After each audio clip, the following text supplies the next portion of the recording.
উপস্থিত আমার সহযোদ্ধা, আজকের এই অপরাজয় বাংলার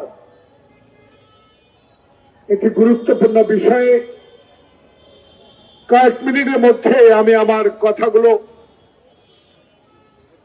জাতির বিবেক, জাতীয় প্রেস ক্লাবের সামনে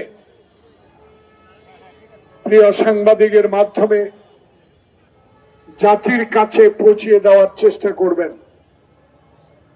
জনাব সভাপতি বাদল সরদার, উপস্থিত নেতৃবৃন্দ, যারা কষ্ট স্বীকার করে বিশেষ করে আমাদের মহিলা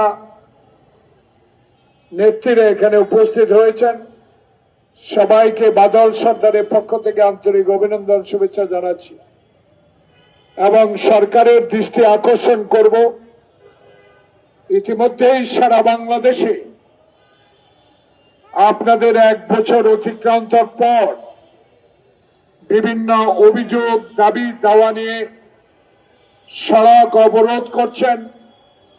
আপনার সমীপে, সরকারের সমীপে বিভিন্ন দাবি দাওয়া পেশ করছেন, যেগুলো ন্যায্য, যেগুলো ফ্যাসিস্ট হাসিনার আমলে কোনো দিনও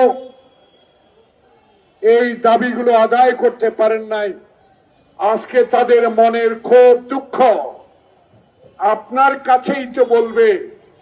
আপনিই তো 18 কোটি মানুষের যে দায়িত্ব গ্রহণ করেছেন, সেই দায়িত্ব পালনকালে আপনাকেই তো কষ্ট দিবে, অন্য কাউকে নয়। কারণ 16টি বছর